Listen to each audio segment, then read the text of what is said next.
हरे कृष्णा। तो ये वीडियो हम बना रहे हैं, इसका पर्पज़ मैं आपको बताऊंगा कि वीडियो हम लोग क्यों बना रहे हैं। तो वीडियो बनाने के पहले एक मैं आपको कथा सुनाना चाहता हूँ। ये कथा है मतलब इंसिडेंट हुआ है प्रभुपाद जी के जो गुरु थे भक्ति सिद्धांत सरस्वती ठाकुर महाराज, उनसे मिलने के लिए एक बार पंडित मदन मोहन मालवीय आते हैं। शायद आप लोगों ने काफ़ी लोगों ने नाम सुना होगा पंडित मदन मोहन मालवीय, जिन्होंने काशी में हिंदू विश्वविद्यालय की स्थापना की। जो उसके फाउंडर थे वो थे पंडित मदन मोहन मालवीय। तो एक बार वो भक्ति सिद्धांत सरस्वती महाराज से मिलने आए और भक्ति सिद्धांत सरस्वती महाराज प्रवचन कर रहे थे। तो अचानक बीच में पंडित मदन मोहन मालवीय ने कहा कि मेरा एक प्रश्न है। तो भक्ति सिद्धांत सरस्वती महाराज ने कहा कि मेरा एक शिष्य किचन में भगवान के बर्तन धो रहा है, तो क्या आप उनको जाकर कुछ हेल्प कर सकते हो। तो पंडित मदन मोहन मालवीय हालांकि बहुत बड़े व्यक्ति थे लेकिन काफ़ी विनम्र थे, तो उन्होंने इस बात को स्वीकार कर लिया और वो किचन में गए और वो शिष्य को जो भगवान के बर्तन धो रहा था उसको धोने में उन्हें मदद की। और बाद में वो आए और भक्ति सिद्धांत सरस्वती महाराज ने पूछा कि पूछिए, अब आपका जो प्रश्न उसको पूछिए। तो उन्होंने कहा कि जब मैं बर्तन धो रहा था उसी समय मुझे मेरे प्रश्न का उत्तर मिल गया है ना। तो यह सेवा की महत्ता यहाँ पर बताई गई है। बहुत बार हम लोग बहुत किताबें पढ़ते हैं, मतलब पुस्तकी कीड़े होते हैं, है ना, हमेशा पढ़ते रहते हैं लेकिन उससे कुछ ट्रांसफॉर्मेशन नहीं होता है। हम कभी कभी ऑनलाइन क्लासेस सुनते हैं, अलग अलग कोर्सेज करते हैं, भक्ति वृक्ष करते हैं, भक्ति शास्त्री करते हैं, अलग अलग लेक्चर सुनते हैं, लेकिन जब तक हम लोग भगवान की फिजिकल सेवा नहीं करेंगे, मीनियल सेवा नहीं करेंगे, जब तक हमारा शरीर भगवान की सेवा में नहीं लगाएंगे, तब तक ट्रांसफॉर्मेशन जिसको कहते हैं वो ट्रांसफॉर्मेशन नहीं हो सकता है। इसलिए शास्त्र उपनिषद में भी कहा गया है, नायम आत्मा बहुना श्रुतेन नायम आत्मा बहुना प्रवचेन। ऐसा एग्जैक्टली वो वर्डिंग याद नहीं आ रहा है, लेकिन उसका अर्थ ऐसा है कि बहुत बड़े बड़े प्रवचन करने से भगवत प्राप्ति नहीं होती है और बहुत सुनने मात्र से ही भगवान की प्राप्ति नहीं होती है। भगवान की प्राप्ति किससे होती है, तो जिसे भगवान चुनते हैं, है ना। तो ये तो अच्छा है। हालांकि नवविधा भक्ति में श्रवण भक्ति की महिमा बहुत है, इसमें तो कोई संशय नहीं है, लेकिन साथ में हमें भगवान की फिजिकल सेवा भी करना चाहिए, मिनियल सेवा करनी चाहिए। इससे क्या होता है, हमारे अंदर जो अहंकार है, दर्प है, घमंड है, गर्व है, उसका शमन होता है ना। और हम लोग नम्र बनते हैं, क्योंकि विनम्र बनना एक बहुत बड़ी चाबी है आध्यात्मिक अंडरस्टैंडिंग को समझने के लिए। ये बहुत बड़ा रोल है विनम्रता, सहनशीलता, सुख, अपने मान की अपेक्षा न रखना, दूसरों को सम्मान देना, ये बहुत आवश्यक है। लेकिन ये कब संभव होगा, जब हम भक्तों के संग में आएंगे, उनके साथ सेवा करेंगे, उनके साथ श्रवण करेंगे, है ना। ऐसे थियोरेटिकली सुनना, कहीं दूर से सुनना, ऑनलाइन सुनना, ये ज़्यादा कारगर साबित नहीं होता आध्यात्मिक जीवन में, है ना।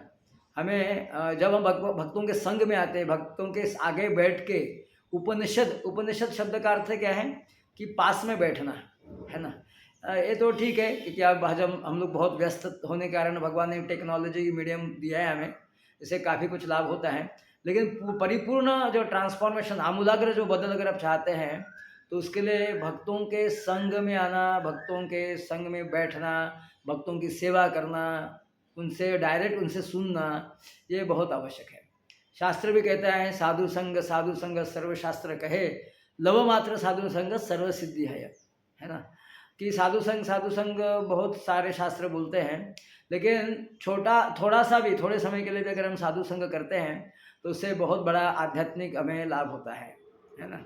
और चैतन्य चरितामृत में एक जगह कहा गया, उसका प्यार मुझे याद नहीं है आ रही है, लेकिन उसका शब्दार्थ, उसका अनुवाद इस प्रकार से है कि भक्ति का जो उद्गम है, भक्ति जो मतलब उपजती है वो साधुओं के संग में, भक्तों के संग में ही भक्ति तथा बीज गेट स्प्राउटेड है।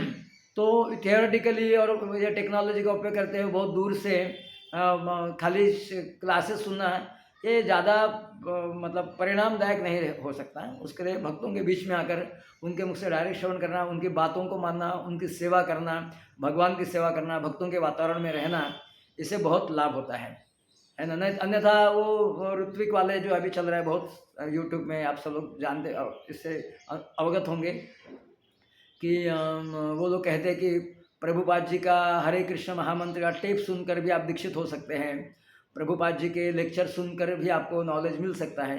ये बात सही है, मतलब इसमें कोई गलत नहीं है। प्रभुपाद जी के रिकॉर्ड सुनकर भी हमें नॉलेज मिलता है ना, ये तो बात सही है। प्रभुपाद जी की किताबें पढ़ते हैं तो डायरेक्ट हम प्रभुपाद जी के संपर्क में आते हैं। लेकिन अगर आप इससे भी ज़्यादा लाभ हो सकता है जो प्रभुपाद जी के अनुयायी है, प्रभुपाद जी के प्रतिनिधियों के जो प्रतिनिधि है, जो साक्षात प्रभुपाद जी को रिप्रेजेंट करते हैं, उनके साथ आप ज़्यादा जितना अधिक उठेंगे बैठेंगे, उनके साथ रहेंगे तो और अधिक लाभ होगा, है ना, और अधिक लाभ होगा। अन्यथा हम लोग भी ऐसे खाली यूट्यूब से वगैरह सुनते रहेंगे तो हम लोग भी एक तरह से रुत्विक हो जाएंगे। तो इसलिए भक्तों का संग करना बहुत आवश्यक है। अभी आप लोग श्रीमान बलराम प्रभु जी भक्ति वृक्ष क्लास ले रहे, आप सब लोग उसको सुन रहे हो और काफ़ी आप लाभान्वित भी हो रहे हो। ये तो ठीक है, लेकिन संडे का दिन एक ऐसा दिन है जो हमें छुट्टी मिलती है, तो इस दिन हम लोग क्या करते हैं, इधर उधर शॉपिंग करते हैं या फिर कुछ ना कुछ प्रजल्प करेंगे, है ना, और भी कुछ कर सकते हैं। तो इसके लिए एक दिन तो हफ्ते में हम लोगों को भगवान की सेवा में देना चाहिए। जितने भी भक्ति वृक्ष है ऑल ओवर द वर्ल्ड, उनके लिए भी नियम है कि संडे के दिन वो सब लोग भक्ति वृक्ष के जो लीडर हैं अपने अपने जो लोगों को मंदिर में ले आते हैं, फिर वो सब्जी कटिंग की सेवा करना है, या मंदिर के झाड़ू गुहार लगाने की सेवा है, ज्वेलरी सेटिंग करना है, भगवान के ड्रेसिंग सेट करना, ऐसे बहुत बहुत इंटीमेट भगवान से रिलेटेड सेवाएं करने का सौभाग्य उन्हें प्राप्त होता है ना।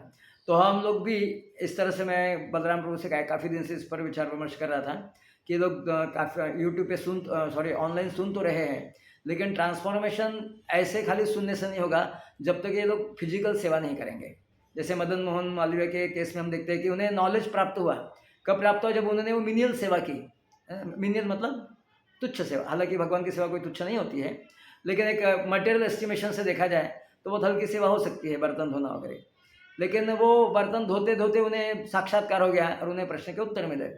तो इसी तरह हम लोग भी अगर जब मंदिर में आएंगे, भगवान की छोटी मोटी सेवा करेंगे, तो जो भगवान हमारे हृदय में है वो हमारे हृदय में वो ज्ञान प्रकट करेंगे। जैसे गीता में भगवान कहते हैं ना, उन मेरे ऐसे भक्तों को विशेष कृपा दिखाने के, तेषामेवानुकंपार्थम अहम अज्ञानजं तमः नाशयामि आत्मभावसो ज्ञान दीपेन भास्वता।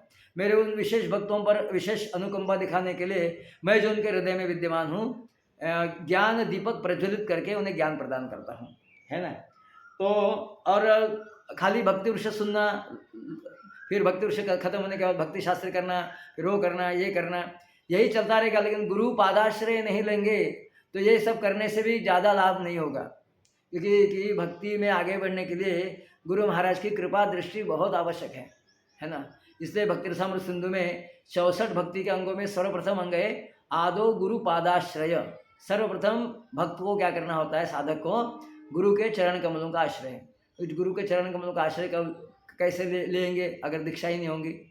तो खाली भक्ति वृक्ष नहीं है, भक्ति वृक्ष का उद्देश्य ही है कि गुरु के चरणों में आपको लेके जाना, गुरु के द्वारा दीक्षित करना, और फिर आगे आपके भक्ति का विकास बढ़ेगा, है ना। तो भक्ति, आप मंदिर में आएंगे तो मंदिर में जो इनिशिएशन कमेटी होती है, हर मंदिर में दीक्षा की कमेटी होती है, वो लोग आपको वॉच करेंगे, नहीं ये लोग रेगुलर आते हैं। अगर हम लोग कहेंगे कि फलाने व्यक्ति को हमें भक्ति दीक्षा देना है, तो दीक्षा कमेटी क्या कहेंगे, अरे इनको तो हम जानते ही नहीं, ये तो कभी कोई सेवा करते हुए दिखाई नहीं देते हैं। आपको जानते होंगे, हमने तो कभी इनको देखा ही नहीं, ये तो कोई सेवा करते हुए दिखाई नहीं देते, पहली बार हम देख रहे हैं, ऐसे कैसे हम इनको दीक्षा के लिए रिकमेंड कर सकते हैं, है ना। तो दीक्षा कमेटी है, उनके भी नज़र में आप लोग आना चाहिए कि आप कुछ फिजिकल सेवा भी कर रहे हैं, साथ साथ हमारा तो रिपोर्ट जाएगा ही उनके पास कि इन्होंने भक्ति वृक्ष के लिए किया है, भक्ति वृक्ष का सर्टिफिकेट इनके पास है, IDC सर्टिफिकेट है, भक्ति शास्त्र का सर्टिफिकेट, तो सब ठीक है, लेकिन उनके भी दृष्टिपथ में आप लोग आना चाहिए। इसलिए हम लोग सोच रहे हैं कि मेरे पास भी कुछ काउंसिल है, कुछ मैं सत्संग प्रोग्राम करता हूँ, कुछ लोग हैं, तो वो लोग भी आएंगे, बलराम प्रभु जी के अंडर में भी कुछ लोग हैं, वो भी लोग आएंगे, और सब मिल बैठ कर बहुत सुंदर एसोसिएशन हो, भक्तों के संग में रहोगे तो एक दूसरे को जानेंगे, पहचानेंगे, एक दूसरे का रियलाइजेशन शेयर करेंगे कि आज हम भक्ति में आने से हमारी कितनी प्रगति हुई, कितना आनंद का हम अनुभव कर रहे हैं। इससे हमें भक्ति और करने की प्रेरणा हमें मिलती है। ये सब कब आएगा? जब हम भक्तों के संग में आएंगे, है ना। तो इसको ध्यान में रखते हुए हम लोग एक ऐसा प्रोग्राम शुरू किए कि हर संडे में हम लोग आप सब लोगों को मंदिर में बुलाएंगे और अलग अलग संडे में अलग अलग प्रकार की सेवाएं रहेगी। कभी सब्जी कटिंग सेवा करना है, कभी ज्वेलरी सेटिंग करना है, कभी भगवान के कपड़े ठीक रखना है, कभी झाड़ू लगाना है, कभी जाले निकालना है, बर्तन साफ करना है ना। ये बहुत आवश्यक है। तो इससे भी आपको बहुत उत्साह मिलेगा, आपको भी मन प्रफुल्लित होगा और भक्ति अधिक करने की आपको प्रेरणा मिलेगी, है ना। तो ये शुरू किया है। अगर आप देखिए आपको कैसे आप जो और इसका जो डिटेल प्लान है व्हाट्सएप में डालेंगे। और उसके साथ जब आप संडे आएंगे तो भक्ति वृक्ष आपका जो ऑफलाइन होता है ऑनलाइन होता है, उससे हम सोच रहे कि ये ऑफलाइन हो किया जाए इसको, है ना। आप संडे मंदिर आएंगे, 1 घंटा आप प्रवचन सुनेंगे, बलराम प्रभु जी प्रवचन करेंगे, कभी गेस्ट स्पीकर भी आ सकते हैं, वो प्रवचन करेंगे और प्रवचन के बाद आप कुछ सेवा करेंगे, कुछ थोड़ा आपके लिए प्रसादन की व्यवस्था की जाएगी। और संडे का जो ऑफिस लेक्चर है, संडे को बहुत भीड़ भाड़ होती है, तो उसके लिए आपको रहना तो आप रह सकते हैं, लेकिन कोई कंपलसरी नहीं है, कंपल्शन नहीं है। आप दोपहर में अपना आप लोग आ सकते हैं, सेवा कर सकते हैं, कुछ क्लासेस अटेंड कर सकते हैं, प्रसाद ले सकते हैं और आप घर जा सकते हैं। ये जो स्पिरिचुअल ऑक्सीजन आपको ये संडे को मिलेगा, ये आपको एक हफ्ते तक for 1 week it will give you that spiritual oxygen. आपको उत्साह देगा, निश्चय देगा, धैर्य प्रदान करेगा और आप कम से कम 1 हफ्ता तक आपकी डिवोशन सर्विस परफॉर्म करने की जो आपका उत्साह है वो बना रहेगा। हरे कृष्णा। तो डिटेल में व्हाट्सएप पे मैसेज डाला जाएगा। अगर कोई आपका किसी का प्रश्न है तो आप व्हाट्सएप पे भेज सकते हैं। हरे कृष्ण।